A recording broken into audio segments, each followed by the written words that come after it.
Hey everyone, this is Free here with proplaygames at the TCG Con, largest Lorcana event of all time, and we're gonna check out a deck profile. So go ahead and introduce yourself, brother. Hi everybody, Colby Gerrish with Team Daily Metagame. Played Ruby Amethyst for this tournament. It served me well. On day one, I went undefeated with one unintentional draw.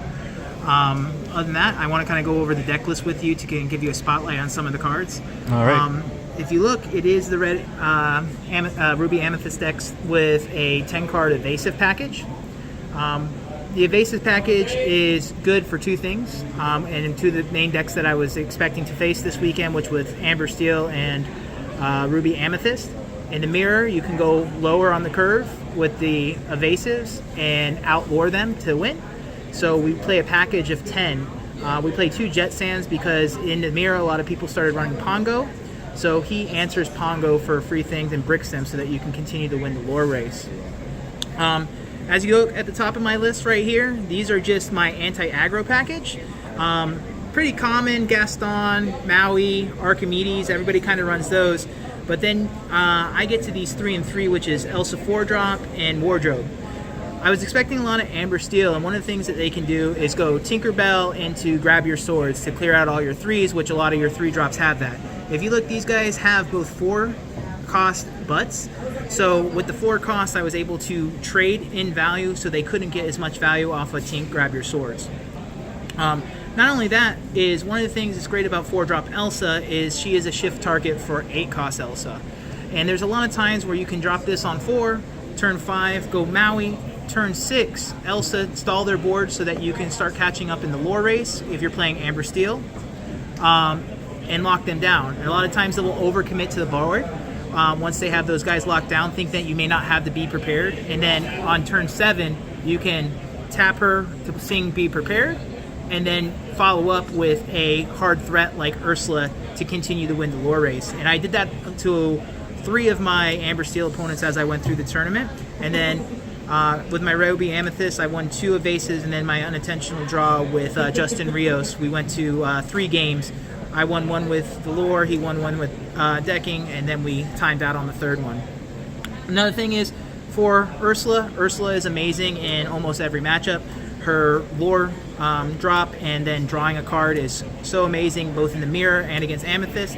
Against Steel Amber. Against Steel Amber, she is a threat that they don't have an answer to, and basically just says, gain 6 lore. So she's a gain 6 lore, draw a card, drop a card. So she's a 7 swing in lore and a draw card. Maleficent 9, she's just there because she's the best 187 character. Aladdin was good all weekend, just as a roadblock for the Amber Steel matchups. Also, you can set up the Elsa Pocket Watch Aladdin combo to kind of help in the mirror match when you get up to the higher ink counts. Down here at the bottom is just your regular support cards. You have Maleficent. Obviously, she's just a cycle card to help you set up your things. More times than not, in the current meta, I actually rather play the 3-drop than play Maleficent, so she's become a lot of ink in late game, try to draw off the top. We have the Friends on the other side, which is just your regular card draw. I only won 1 Rabbit's Pocket Watch. I would probably up this to 2 at some point. It was very valuable both main matchups. 2 mirrors were perfect. 3 Dragonfire are good. I went down on Dragonfires just because of the uninkable count, and also I went down on it because you have more removal and early shift with the Elsa, and then lastly 4 Be Prepared. Deck performed amazing over the weekend. I would highly recommend it. I think it's both good in the mirror and good against Amber Steel.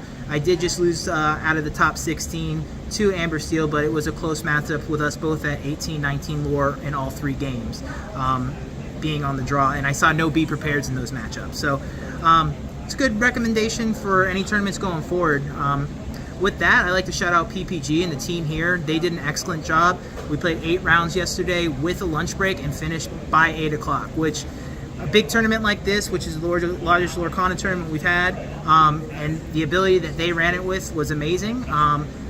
And then shout out to all my opponents that I played. I think this was one of the better communities that I've ever played, and I've played a lot of card games. I think everybody was very respectful, and everybody played very well. With that, here's the deck list, and I hope you enjoyed. Alrighty, guys. Thank you so much. Great event out there, and see you guys next time.